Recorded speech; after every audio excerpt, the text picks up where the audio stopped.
il y a fort longtemps, un garçon de 15 ans, nommé Taneda Santoka, qui était souvent énervé et très susceptible, devint orphelin. Sa mère était décédée lors de son enfance et quelques années plus tard, un matin, il vit le lit de son père vide. Il attendit que son père revienne, mais il ne revint jamais. À présent, il vivait seul, dans la maison de ses parents, qui était en très mauvais état. Elle était recouverte de mousse. La moisissure faisait s'écailler la peinture, les toiles d'araignée recouvraient chaque fenêtre. Son père lui avait laissé un coffre avec assez d'argent pour survivre jusqu'à ses 15 ans. Un beau jour, Taneda décida d'entrer dans la chambre de son père. Jusqu'ici, il s'était interdit de fouiller dans ses affaires.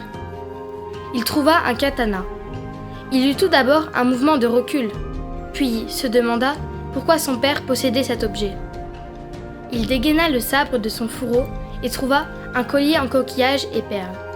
Un coquillage rouge attira son attention. Il s'ouvrait en 2 parties. Une poussière s'en dégagea et une pierre brillante apparut qu'il frotta doucement. Elle devint malléable sous ses doigts et il la colla à son katana. Il mit le collier autour de son cou, le trouvant à son goût. Puis un parchemin tomba de l'étui. Il s'agissait d'un message de son père. Mon cher fils, si tu arrives jusqu'à ce katana, c'est que tu es sur la même voie que moi. Fais tes valises et suis le chemin des cerisiers en fleurs. Tu trouveras sur ta route un seul pleureur. Il s'agissait d'un chemin à suivre. Il fit ses valises car, après avoir dégainé le katana, il était sûr et certain qu'il voulait devenir samouraï, parce qu'à cause du décès de sa mère et la perte de son père, il ne voulait plus ressentir d'émotion. Il avait beaucoup trop souffert. « Voilà, je sais, je veux devenir samouraï !» Il prit de l'argent pour tenir 40 jours, ainsi que son yumi, et quitta son domicile. Il suivit dans un premier temps le chemin indiqué par son père.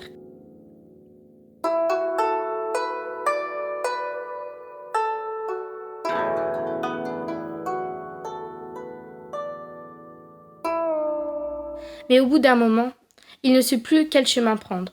Il marcha longtemps et trouva enfin refuge dans une grotte. « J'ai faim! Cela fait 30 jours que je marche et j'ai dépensé tout mon argent! Que c'est long! Je n'aurais jamais pensé que ce serait aussi difficile !» Heureusement, à l'entrée de la grotte, il trouva des baies sauvages, comestibles, ce qui lui donna des forces. Il reprit donc son chemin et toucha son collier pour se donner du courage. Il arriva près d'un lac et il s'arrêta à l'ombre d'un seul pleureur pour se reposer. Un moment après, au loin, le vol d'un oiseau attira son regard. C'était une grue cendrée d'une grande envergure.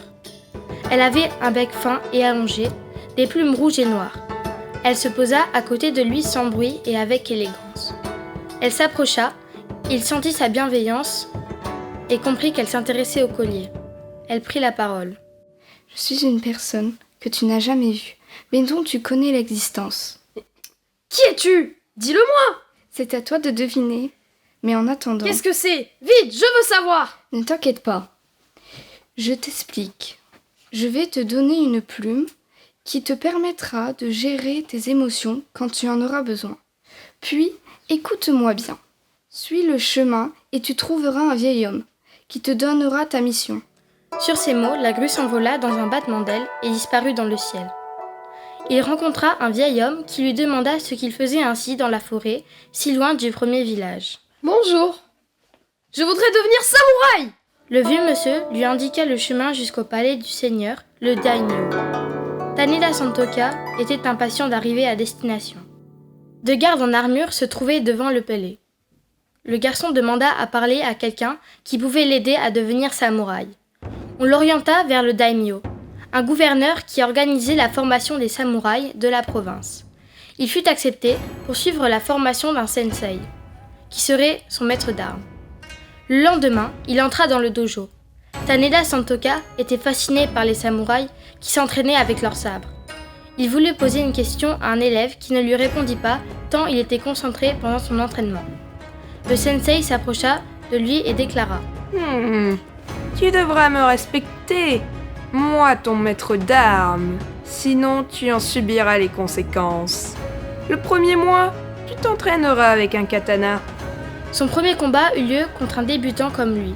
Rapidement, et grâce à la plume de la grue cendrée qu'il touchait avant chaque combat, il progressa.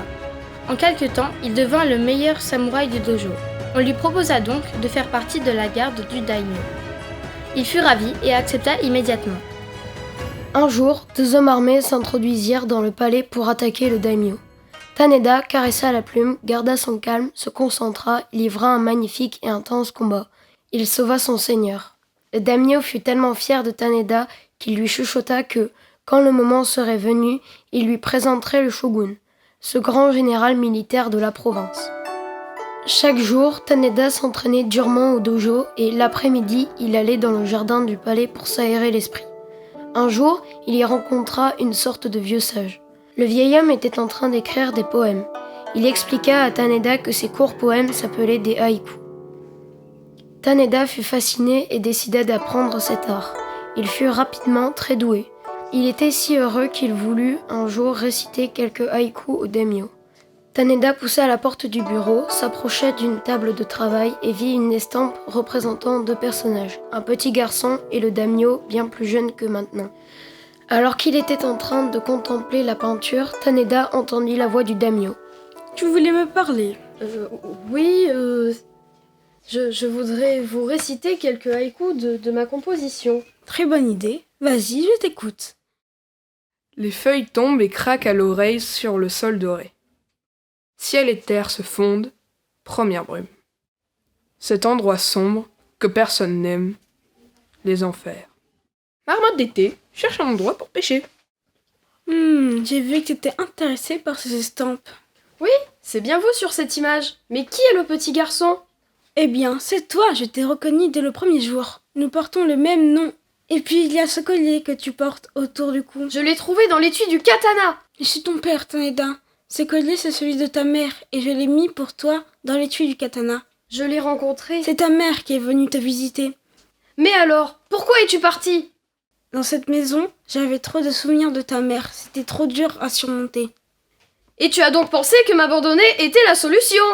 L'enfant était partagé entre la colère et la rancœur. Il arracha le collier sous l'emprise de la colère et le jeta par terre. Le père ramassa chaque coquillage et perle. La première qu'il prit se mit à chauffer dans la paume de sa main et à briller d'une grande intensité. Il dut la lâcher, elle roula et alla toucher les autres en un tourbillon qui accéléra. La première perle qu'il toucha se transforma sous ses doigts en magnifiques diamants. Il était émerveillé et ravi d'être devenu riche pour l'éternité. Mais Taneda gardait un air renfrogné. Le père reprit. Tu ne peux pas me juger ainsi. La vie n'est pas aussi simple que tu le penses. C'est mon destin. Sans cela, je ne serais pas la personne que je suis aujourd'hui. Cela t'aurait permis également d'entreprendre ta formation de samouraï. Taneda finit par se calmer en caressant dans sa poche la plume de la grue cendrée. Il se rappela alors qu'il s'était promis de ne plus avoir d'émotion et pardonna à son père. Il continua sa formation pour devenir un grand samouraï. Quelques mois plus tard, avec acharnement, il continua à défendre le daimyo. Il eut également l'occasion de rencontrer le shogun dans son palais et devint le samouraï le plus renommé de son pays.